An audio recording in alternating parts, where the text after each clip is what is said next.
अस्सलाम वालेकुम, मैं हूं दिन इम्तियाज़ और आप देख रहे हैं तख्ती ऑनलाइन। आज मैं आपको एक बच्चे की कहानी सुनाने जा रहा हूं जिसका नाम है रॉबर्ट लैंग। रॉबर्ट को बचपन में कागज़ से जहाज़ बनाने का बहुत ज़्यादा शौक था। वो कागज़ से ऐसे जहाज़ बनाता था जो उड़ते थे। वो ऐसी कश्तियां बनाता था जो कि पानी में तैरती थी। लेकिन उसके वालिदैन और उसके असातिज़ा उसे बहुत ज़्यादा डिस्करेज करते थे कि वो किन कामों में पड़ा रहता है, उसको पढ़ाई की तरफ तवज्जो देनी चाहिए। लेकिन रॉबर्ट ने अपने इस शौक को छोड़ा नहीं, बल्कि उसने कागज़ का इस्तेमाल करके मुख्तलिफ चीज़ें बनाई।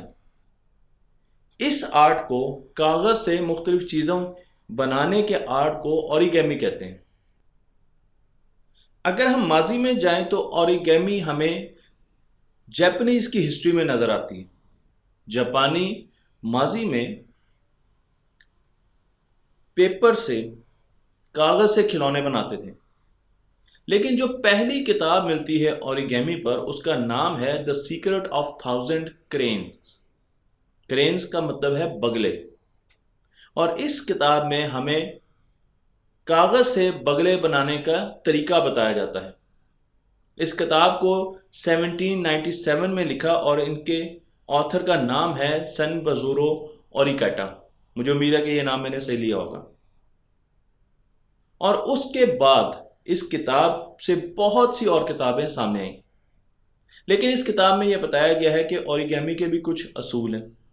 आप कागज़ को काट नहीं सकते, आप कागज़ को जोड़ नहीं सकते, ग्लू नहीं कर सकते।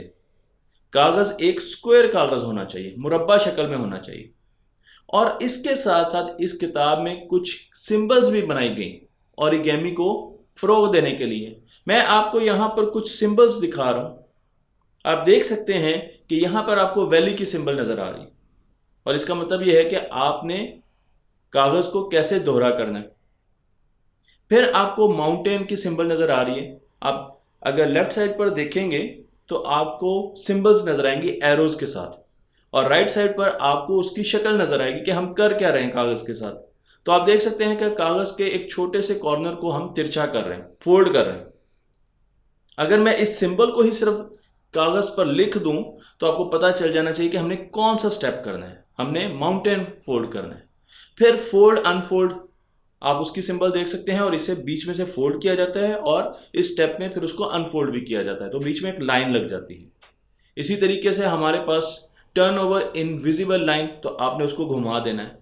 तो इन सिंबल्स को अगर मैं लिख दूं तो आपको अंदाजा हो जाना चाहिए कि हमने क्या करना है। मैं आपको ये तस्वीरें ना भी दिखाऊं। इसी तरीके से हम बेसिस भी डिफाइन करते हैं। कागज़ पर मुख्तलिफ किस्म की बेसिस को बनाया जाता है। मसलन आप यहाँ पर काइट की बेस देख रहे हैं, ब्लिंट्स बेस देख रहे हैं, फिश बेस देख रहे हैं, बर्ड्स की बेसिस देख रहे हैं। तो ये मुख्तलिफ किस्म की बेसिस होती हैं जो कि बनाई जाती हैं। आप इस किताब को देखिए जिसका नाम मैंने आपको बताया है the secret of thousand cranes, और इनमें आपको मुख्तलिफ किस्म के जानवर को, स्पेशली बगलों को बनाने के बहुत से तरीके बताए गए हैं। लेकिन अब हम आते हैं दोबारा रॉबर्ट लैंग की तरफ, जिन्हें ओरिगेमी में बहुत ज़्यादा इंटरेस्ट था और बचपन से वो जहाज़ बनाते आ रहे थे।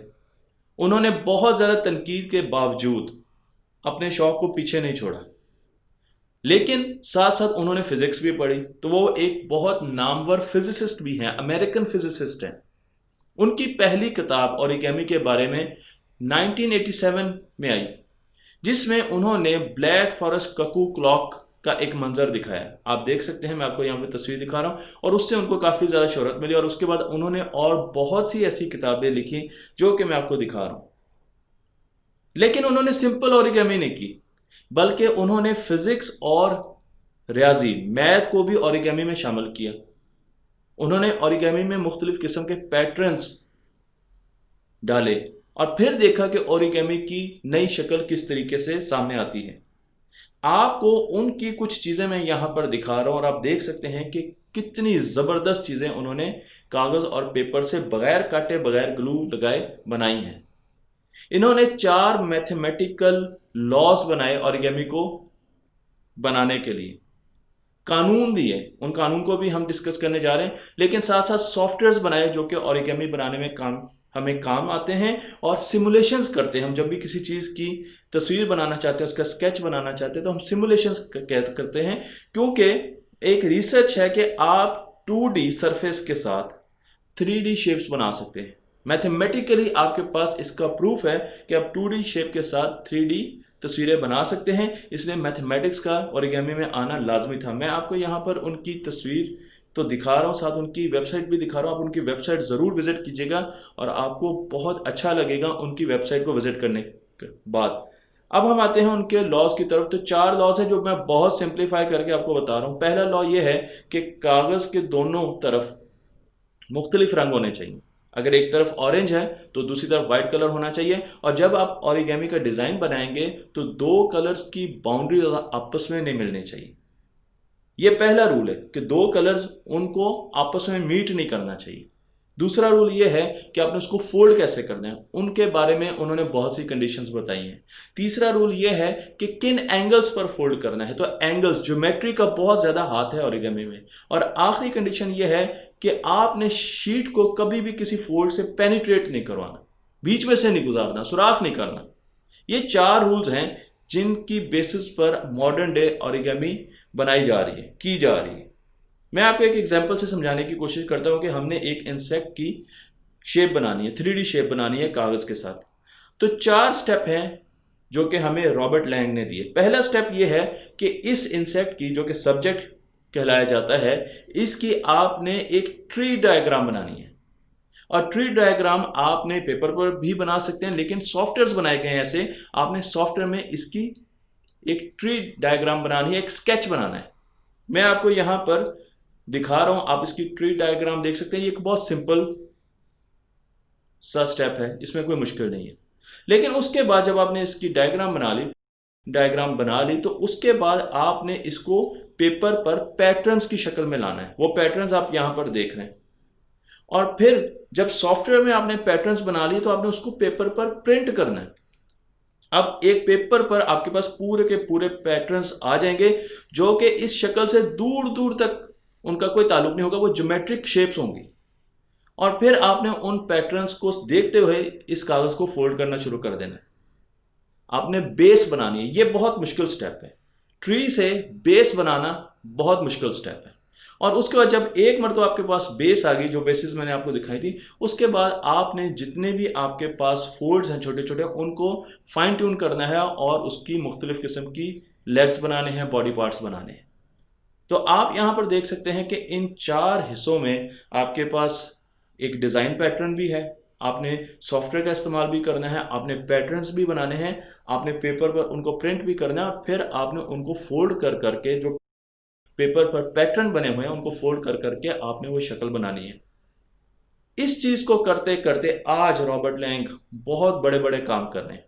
मैं आपको ये बताना चाहता हूं कि तमाम स्पेस एजेंसीज इस वक्त ओरिगामी को स्पेस में यूज कर रही हैं। अगर आप यूरोपियन स्पेस एजेंसी को देखें तो वो बहुत से सोलर पैनल्स ऐसे बना रही हैं जो कि इस आर्ट को इस्तेमाल करती हैं। और इसकी एक खास वजह है, स्पेस में हमारे पास जगह नहीं होती है, हम बहुत बड़े स्ट्रक्चर नहीं लेके जा सकते, तो हम ऐसी चीज चाहेंगे जो फोल्ड हुई हो और स्पेस में जाकर उसको हम अनफोल्ड कर दें। और यही काम ओरिगामी करती है। मैं आपको यहां पर म्योरा और फोल्ड दिखा रहा हूं। आप देख सकते हैं कि किस तरीके से मॉड्यूलर है और अनफोल्ड हो रहा है। इसी की शक्ल पर हम सोलर एरेज बनाते हैं। उन एरेज को फोल्ड कर लिया जाता है। उनका डिजाइन कागज से आया, कागज से बनाया गया डिजाइन है। और उसी डिजाइन को जब हमने खोला तो हमने सोचा कि ये स्पेस में भी यही काम किया जा सकता है। तो उनको फोल्ड किया जाता है और स्पेस में जाके वो एकदम अनफोल्ड हो जाते हैं और बहुत ज़्यादा जगह ले लेते हैं। लेकिन जब उनको वापस लाना होता है तो फिर हम फोल्ड कर देते हैं। मैं आपको यहाँ पर मार्स पर उतरने वाला फिनिक्स लैंडर भी दिखा रहा हूँ। तो आप अगर इसके सोलर पैनल्स देखें, सोलर एरेज देखें, तो ये भी फोल्डेबल ओरिगामी है। इसका जो ख्याल था वो भी इसी स्किल से आया। फिर हमारे पास मुख्तलिफ किस्म के स्पेस सेल्स होते हैं।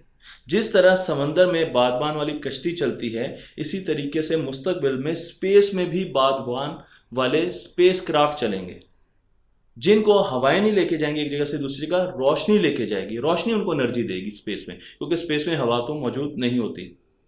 और इन बादबानों को बनाने के लिए भी इसी आर्ट का इस्तेमाल किया जाएगा, ओरिगेमी का इस्तेमाल किया जाएगा। इसे स्पेस सेल्स कहा जाता है, जिस पर मैं वीडियो बना चुका हूं। नासा भी ओरिगेमी का यूज करती है और वो स्टार शेड्स बना रही है। स्टार शेड एक ऐसा स्ट्रक्चर है कि अगर हम सूरज की तरफ देखें तो उसकी रोशनी की वजह से उसके इर्द गिर्द चक्कर लगाते हुए प्लैनेट्स भी नजर आते हैं। तो जब हम सूरज की तरफ देखते हैं तो हम क्या करते हैं, हम उसके आगे हाथ रख लेते हैं, किसी रोशनी की चीज के सामने हाथ रख लेते हैं ताकि हम इर्द गिर्द की चीजों को गौर से देख सकें। बिल्कुल यही काम स्टार शेड का है। स्टार शेड ऐसे स्ट्रक्चर बनाए जाते हैं जो सूरज के सामने ऐसा ही होगा जैसे हमने हाथ रख दिया, और उसके इर्द गिर्द हम फिर प्लैनेट्स को स्टडी कर सकेंगे। और इन स्टार शेड्स को, क्योंकि ये एक्सपैंड करते हैं, अनफोल्ड होते हैं, इनका ओरिजिन भी ओरिगेमी से आ रहा है। तो आप देख सकते हैं कि इस स्किल से हम किस तरीके से स्पेस में जदीद चीजें बना रहे हैं। तो क्या ये जरूरी नहीं है कि हमारे बच्चों को भी ये स्किल आनी चाहिए? बिल्कुल जरूरी है। क्या हमें अपने स्कूल में, अपनी ड्राइंग क्लासेस में ओरिगेमी नहीं सिखानी चाहिए? बिल्कुल सिखानी चाहिए। और अगर आप ओरिगेमी सिखाने में इंटरेस्टेड हैं तो आपको बहुत सा मवाद मिल जाएगा।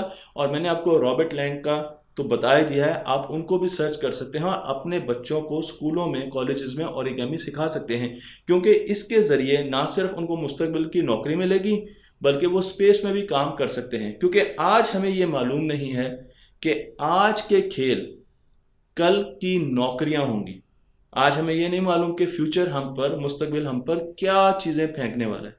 तो इसलिए कभी भी बच्चों को खेलने से, नए नए काम करने से मत रोकें, बल्कि उन्हें इनकरेज करें कि वो पढ़ाई के अलावा भी बहुत से और काम करें। और रॉबर्ट लैंग की मिसाल आपके सामने है, जिन्होंने ओरिगेमी की और आज वो स्पेस की चीज़ें डिज़ाइन कर रहे हैं। तख्ती ऑनलाइन को लाइक कीजिए, शेयर कीजिए और इस इल्म को दूसरों तक पहुंचा दीजिए।